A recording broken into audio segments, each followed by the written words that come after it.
afternoon, study buddy. Sa video ito, gagawin natin exercise number 2. First, analyze muna natin yung ating object or yung ating image.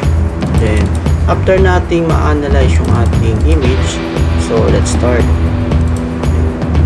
So, first is on natin yung ating ortho mode and yung ating object snap. So, kung hindi yan naka-on at hindi yan nakikita sa inyong status bar, so, punta kayo sa customization, checkan nyo yung ortho mode and yung ating 2D object snap. Okay? So, malalaman natin na naka-on yan kung naka-color yellow siya, naka-color blue siya. Okay? So, ang kanyang shortcut key is F8 and yung kanyang object snap is F3. Then, punta tayo sa setting ng object snap natin. So, make sure nyo na naka-check yung object snap tracking on or F11 siya. And, pakichan yung endpoint natin sa object snap mode natin. Then, click nyo yung OK. Okay. So, this time, mag-i-start ako sa point na ito. Okay, dito ako mag-i-start. So, yung ating first point or yung ating first command is line or tatype nyo sa inyong command line L, enter nyo, or dito sa ribbon natin sa may draw panel, specify first point. Okay. So ang aking length is 120.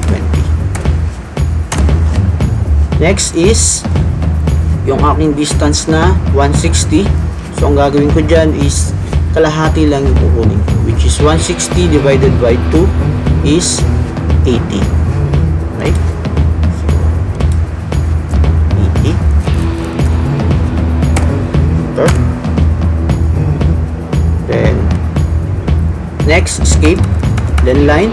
I-hover ko yung line para ma-detect ko yung aking endpoint. So, kung papansinin nyo, nagkakaroon na siya ng object snap tracking. So, yan po yung kaibahan kapag naka-off po yung object snap tracking natin. So, try kong i-off. So, kung mag-line ako, so, yung endpoint lang yung na-detect niya.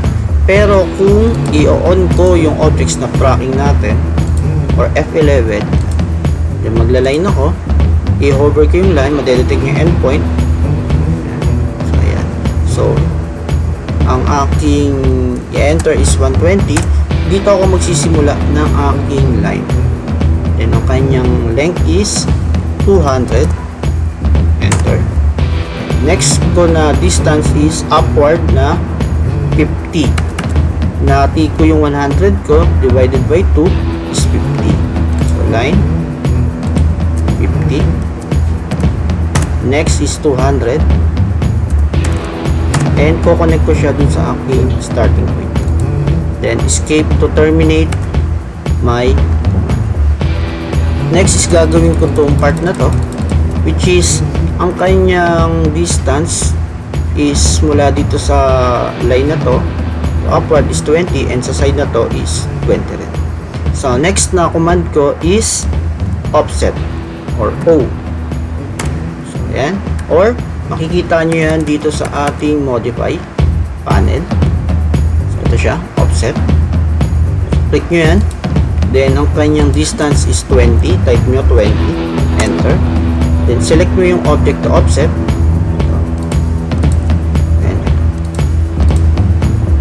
escape. So, para bumalik kayo sa dating command nyo na hindi nyo na tinatype yung O, kiniklik itong offset sa inyong modify panel or modify panel nga natin is hit nyo na lang yung spacebar. Then, next naman natin na i-offset na distance is yung 80 and yung 40. Okay? So, hit nyo lang yung spacebar. Then, type nyo naman is 40. So, downward naman tayo. Ito. Bababa. Then, spacebar again. So, type nyo is 80. Then, piliin nyo yung spacebar 80. Enter. Next is yung ating yung radius nya ng itong mga fillet natin, which is ang radius is 10. So next command natin is F or fillet. Enter. So makikita yan sa ating modify. Ito siya, yung fillet natin. Then ang kanyang radius ay type nyo after yung execute yung fillet is R. Then ang radius is 10. Then select first object, ito, then second object, then hit mo uli yung spacebar. Ayan. Okay, next ito naman,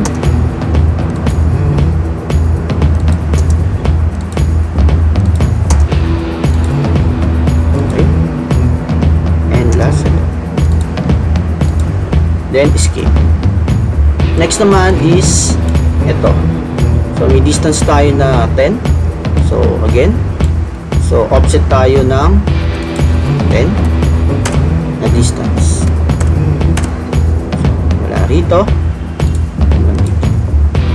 Then escape.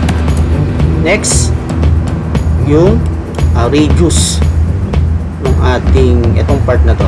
Uli natin. Okay. So type nyo C or click nyo yung circle, then i-hover nyo to. Ayan. Then po objects na tracking 10. Okay. Then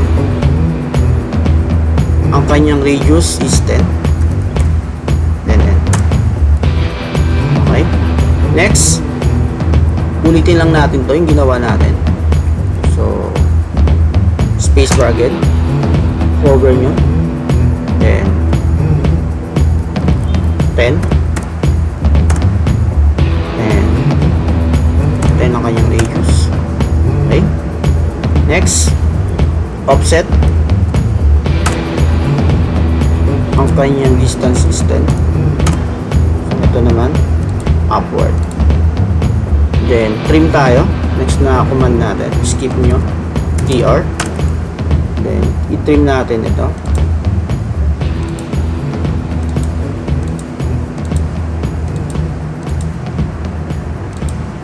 Okay. Next is offset again tayo ng 10. So ito upward, then spacebar. Ang next na offset natin is 20 upward. Then next escape is fillet. So radius 10.